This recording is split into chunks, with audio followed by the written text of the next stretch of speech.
Okay, ladies and gentlemen, Sasha from Grown and Opinionated. I just wanted to do a quick episode. It's been a really busy weekend.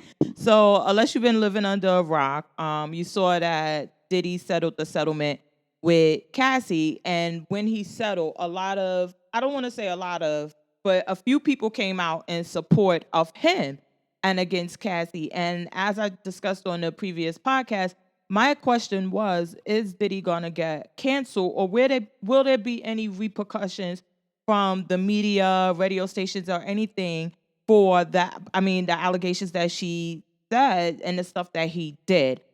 And I guess the answer is no, because a lot of people came out to support him because, in their opinion, the fact that she settled the lawsuit a day after it was filed was proof that she only wanted money. And then there's some people who say it's proof of his guilt. So I just wanted to quickly discuss this. I know that I discussed it previously on the last episode, but I just wanted to go through this. So um, the settlement is not proof of anything. It's just that they agreed to settle. And as I stated on the last podcast, there's a number of reasons why someone may want to settle a case. And I know that I also tell clients, like, it's in your best interest to settle a case because you know the outcome. You know what's going to happen. You don't, it's not up in the air. It's not if the judge is going, it's, you know what's going to happen. So a lot of people settle. Another reason, like I stated, is that they may go through a cost analysis and say, look, it's going to cost me $100,000, probably more in their cases because they got the whole firm working on these cases because there's money there. And to fight this case, and it'll cost me this to just pay it off, and I know it's done. I could pay. I don't want to say $100,000 because I'm sure they probably were paying $900 an hour, if not more. If they say, okay, it's going to cost you about $2 million or whatever to fight this case, um, and you could settle this case for a million, you want to settle the case because you know that it's over, and plus you're saving some money. Um, and my opinion, and this is just my opinion about it, is that I think the fact that the case was settled so quickly is supports Cassie and what she said and what she was doing. Cassie came out and it was stated that she wanted her story out. She wanted to make this public what happened to her so she could help other victims and things like that.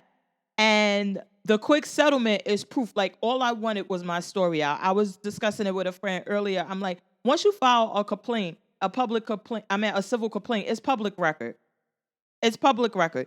So now people could get access, which happened, and they can have it all over, which happened. They have it all over the media, everything, and people could go through and see your story and what you have to say. The settlement is like, okay, now my story was out. I'm done. That's all I wanted to do. So now we could wrap this up. I really don't care about anything else. So I think that that supports her position and what she was saying. As far as why did she do it, like I said, it's because I don't know why she did it, but in my opinion, it's like to get the story out. That was really the only way. I'm sure, and both sides stated that there were negotiation talks before. I mean, it's pretty standard that you would try to settle a case before litigation starts. So I'm sure that that happened, but she knew if she settled before she filed that complaint, then she would forever be silent. No one is going to let you settle a case with you.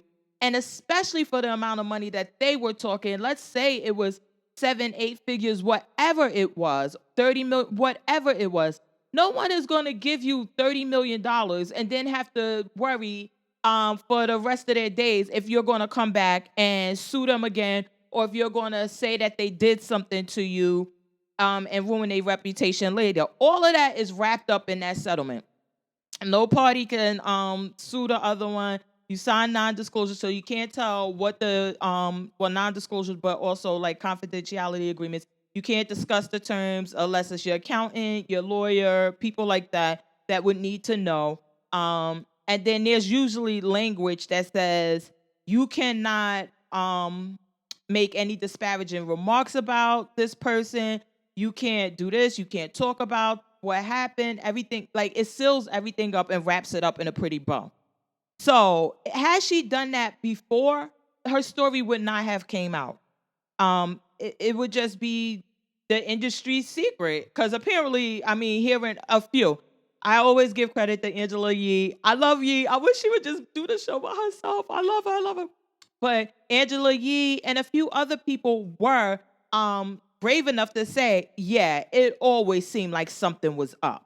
She didn't say abuse or whatever. She said, Cassie always had this it always seemed like it was sadness around her and something was going on. And then Ebro and them, y'all know I listen to Hot 97 in the morning.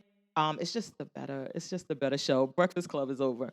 But I listened to them and they were brave enough to say anything.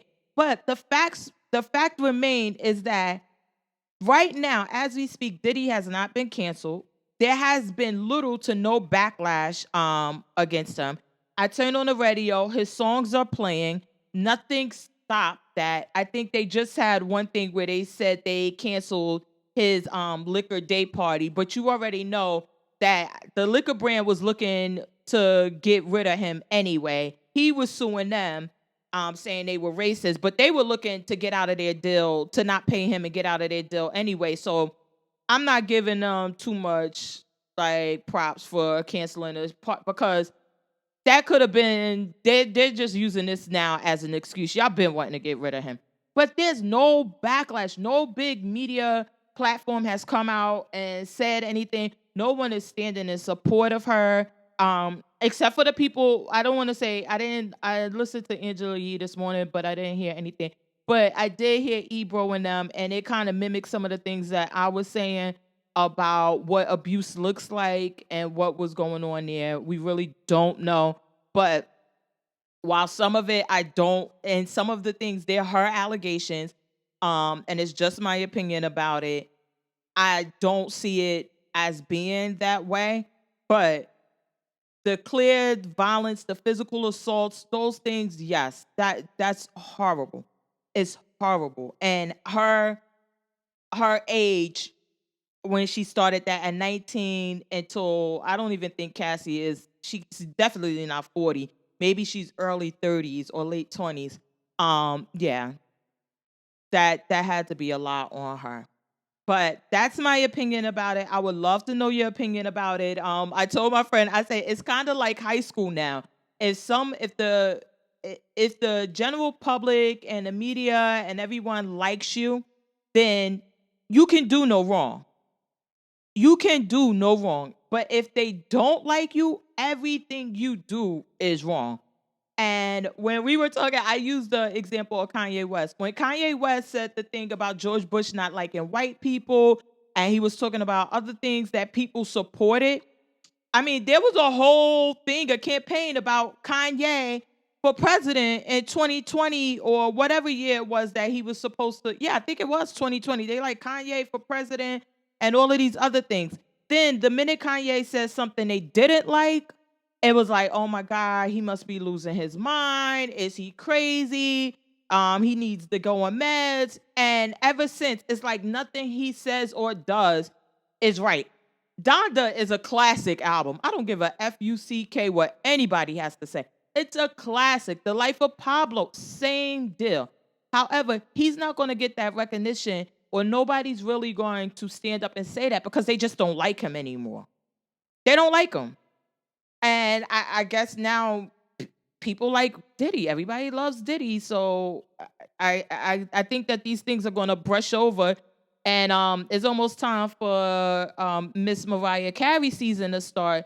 So I guess it's going to go under the rug, and we'll all be singing All I Want for Christmas Is You as if this never happened, and dancing to Diddy remixes for the rest of our lives.